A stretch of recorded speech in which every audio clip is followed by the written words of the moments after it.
रोजगार निर्माण करणारा मोठा प्रकल्प ऐका आम्हाला आनंद होईल.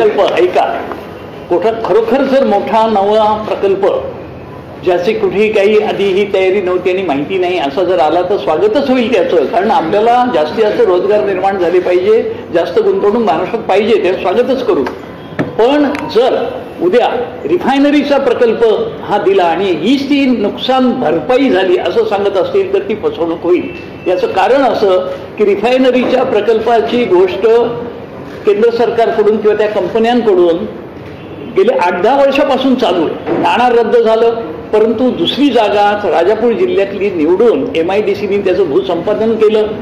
कंपन्यांना ती सगळी माहिती दिलेली आहे.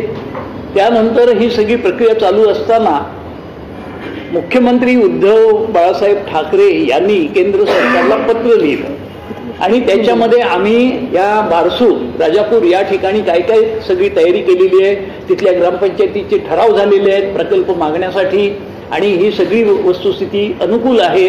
आता पुढची कामगिरी ही त्या कंपन्यांनी करावी, तिथल्या स्थानिक शेतकऱ्यांशीही बोलावं, त्यांचे काही प्रश्न असतील तर त्याच्याशी चर्चा करावी त्यांच्याशी आणि बाकी आमची तयारी.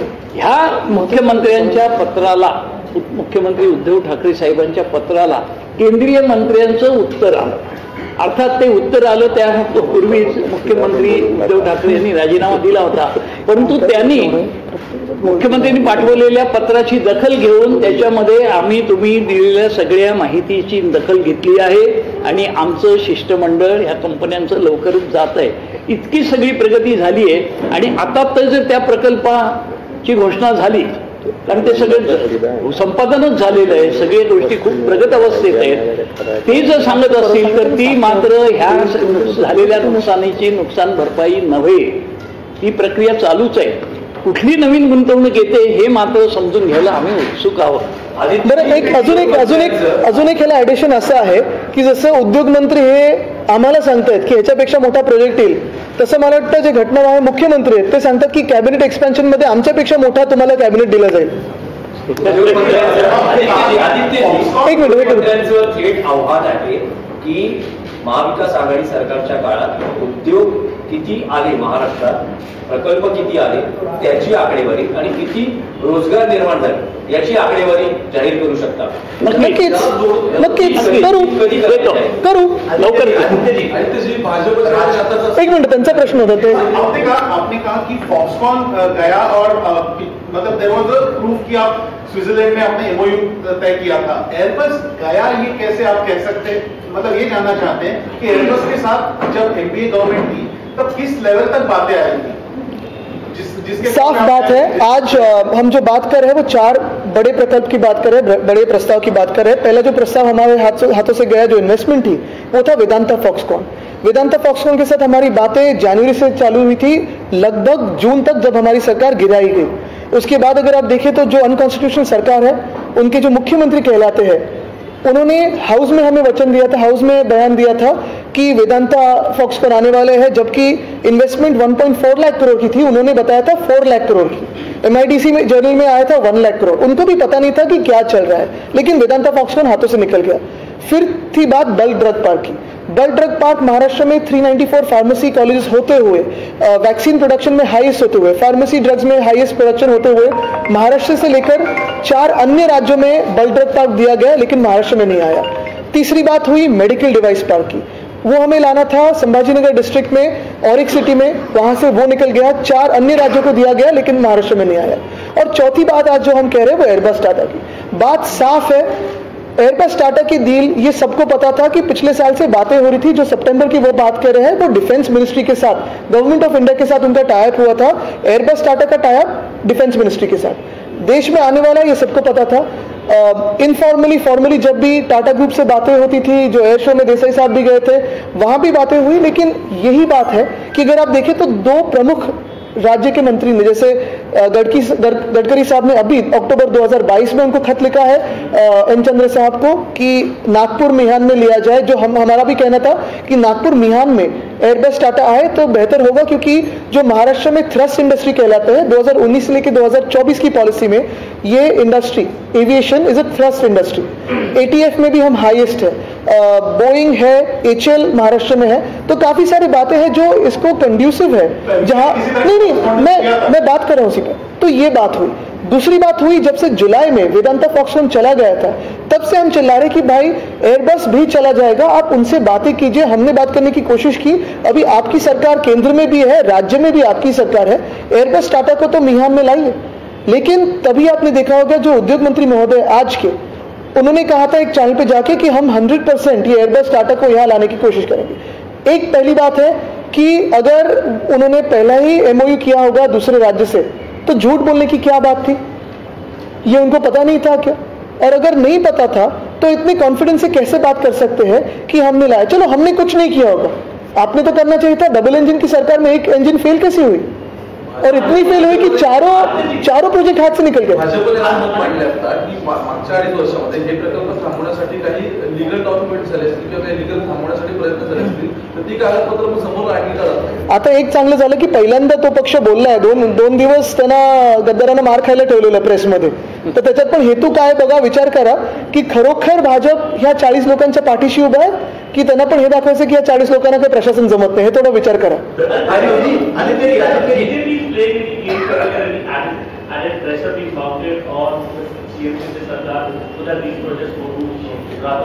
Is that what your understanding is of the whole situation? I think it's very open because like I said, in 48 hours is the first time that the BJP has responded to it. Most importantly, I will not go into the politics of it. What is happening is because of the monstrous ambition of one man who has led 40 others to defect, to do Gaddari. The state is suffering today. The state is suffering in the field of agriculture, the state is suffering in the field of women's safety, the state is suffering in the field of law and order, the state is suffering in the field of industries. It is one man's monstrous ambition that has led to the downfall of the state, and the state is watching this. Narco test करा अशी मागणी केली जाते, कारण Airbus आणि वेदांता हे दोन्ही प्रकल्प टक्केवारीमुळे गुजरातमध्ये गेले असतात। ठीक आहे ना, पण 4 महिने मग कोणाचं सरकार होतं? आमचं जर अजून एवढी वट असेल तर मग आम्हालाच बसू द्या खुर्चीमध्ये। आमची जर एवढी वट असेल तर ते वाटेल ते बोलायचं, मनात येईल ते, त्यांना खरं सांगायचंय की तो जो 40 लोकांचा कंपू आहे त्यांचं करा। नक्कीच आहे, कारण अजूनही आपल्याला काल मला कोणीतरी सांगितलं की दिल्लीत मोठी चर्चा आहे, या सरकारचं किती स्थिर सरकार आहे याच्यावर, अस्थिरतेवर चर्चा आहे। आणि महत्वाची गोष्ट हीच आहे की कुठच्याही उद्योजकाला विश्वास नाही आहे या सरकारवर आणि किती दिवस हे सरकार चालतं। खरं मी जर आज उपमुख्यमंत्री महोदय ज्या पोझिशनमध्ये आहेत असतो तर या सरकारमधून पाठिंबा काढून घेतला असता, कारण आपण बघतोय की ह्या सगळ्या गोंधळामध्ये त्यांचंही नाव खराब होतं आणि त्यांचं नाव खेचलं जातं।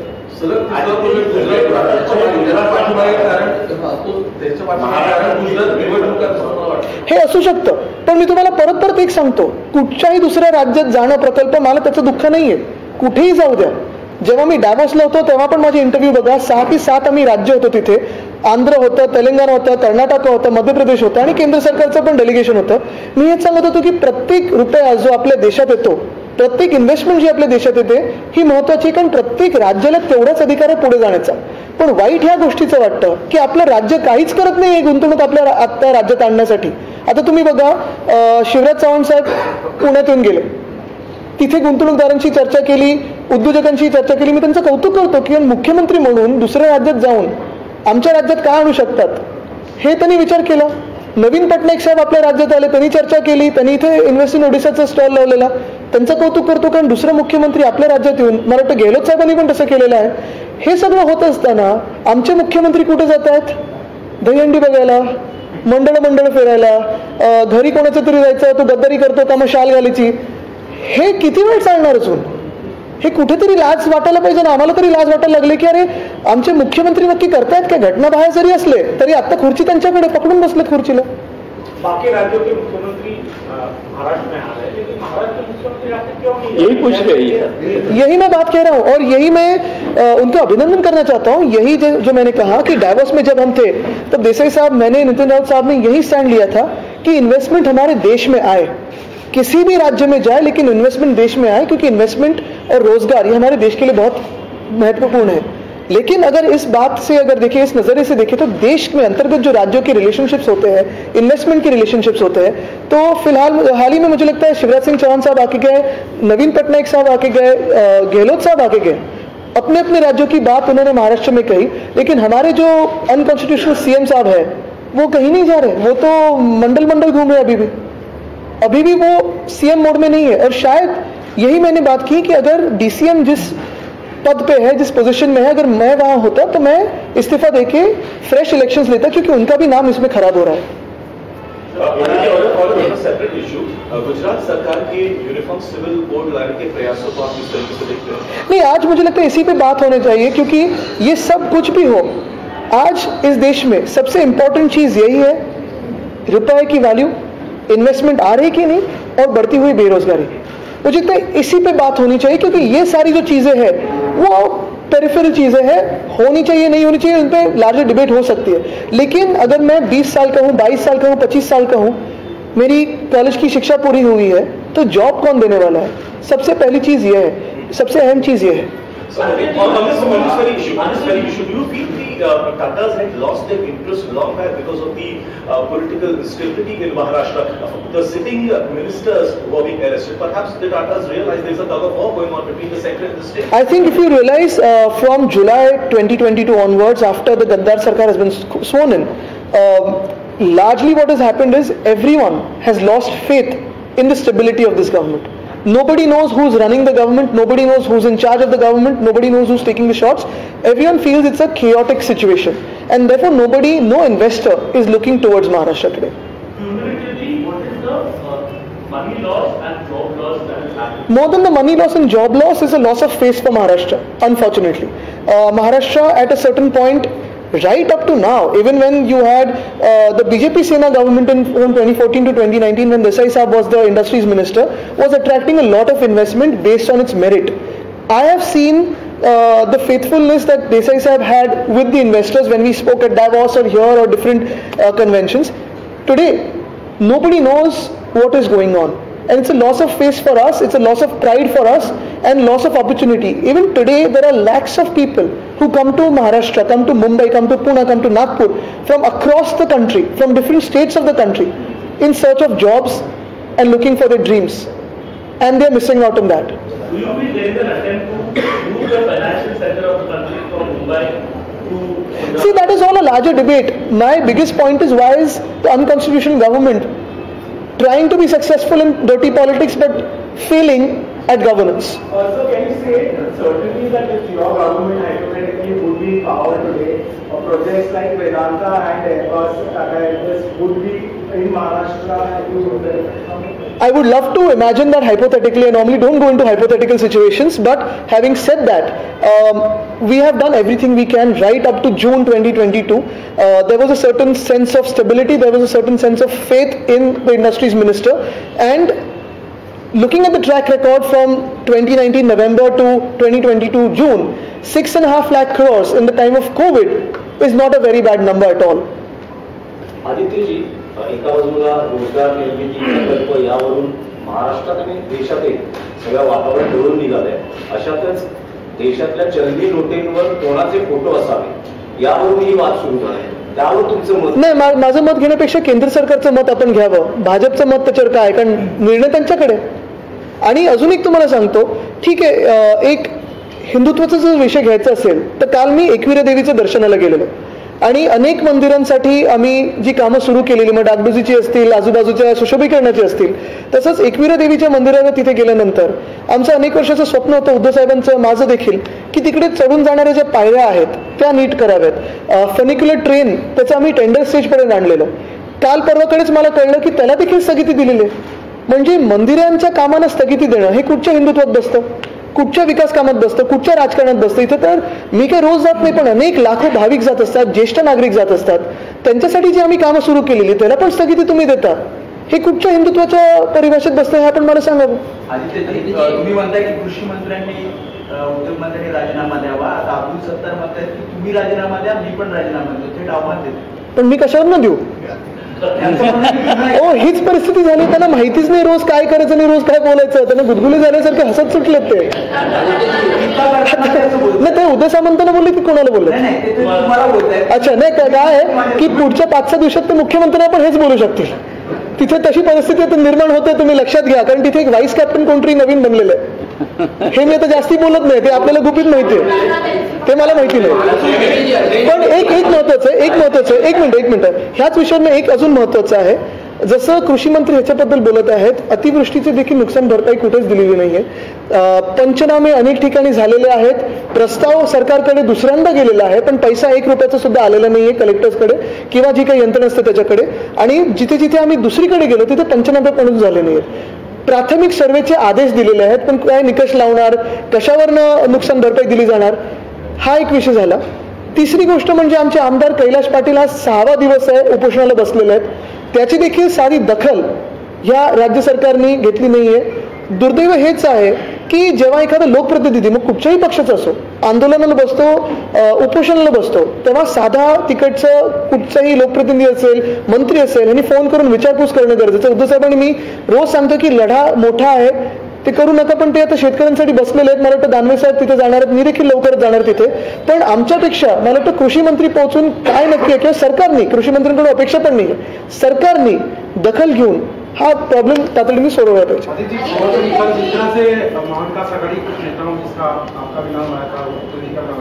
सिक्योरिटी बताने की बात की जाए, क्या लगता है कि वाकई द्वेष की भावना से, क्योंकि जब सिक्योरिटी मुहैया कराया जाती है, थ्रेट परसेप्शन होता है, चीफ सेक्रेटरी के सामने एक बैठक होती है, उसके पता लेता है, बिना बैठक के नहीं, कोई डिग्निटी की अपेक्षा भी नहीं है हमें. एक बात जानिए, लेकिन भास्कर यादव साहब की सिक्योरिटी जब 11 बजे निकाली गई, 2 बजे उन पर हमला हुआ था. तो ऐसे कोई षड्यंत्र बनाया जा रहा है क्या? ये पहली बात है, क्योंकि लॉ एंड ऑर्डर सिचुएशन इस राज्य में बहुत ही खराब होते जा रही है. यहीं जहां हम बैठे, वहां के जो स्थानिक गद्दार है, आमदार, उन्होंने पुलिस स्टेशन में गोलियां चलाई थी, अभी तक उस पर कोई कार्रवाई नहीं हुई है. ये बात है. और दूसरी बात, ठीक है हमारी सिक्योरिटी ले लो, लेकिन युवाओं की जो जॉब सिक्योरिटी है वो तो दे दो.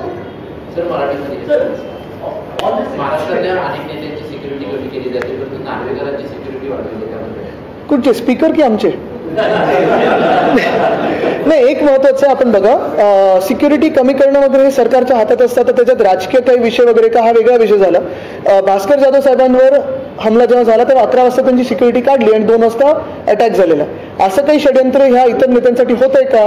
कारण कायदा सुव्यवस्था परिस्थिती अशी आहे की ज्या माहीम दादरमध्ये आपण बसलो, इकडच्या स्थानिक गद्दारांनी पोलीस स्टेशनमध्ये गोळ्या चालवून अजून कारवाई झाली नाही. त्यांना आता मंत्रीपद पाहिजे, तर ठीक आहे, एक्सपेन्शन जेव्हा होईल तेव्हा होईल, अजून काही चिन्ह दिसत नाही त्याचं.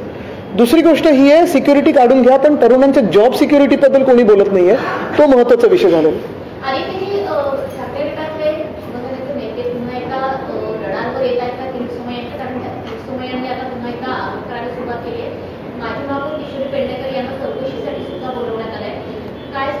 आता गेल्या 3 महिन्यातलं तुम्हाला राजकारण कळलेलं आहे, पण मला वाटतं आजचा महत्वाचा विषय हाच आहे की शेतकरी हे त्रस्त आहेत, त्यांना मदत पोचलेली नाहीये. आमचे आमदार कैलाश पाटील 6व्या दिवसावर बसलेले आहेत आज, तरी त्यांच्याकडे कोणी दखल घेतलेली नाही. शेतकरी बिचारे एवढे त्रस्त आहेत, काल आम्ही तिथे जाऊन फिरत होतो, अक्षरशः कोणी त्यांच्याकडे बघायला गेलेलं नाही बांधावर.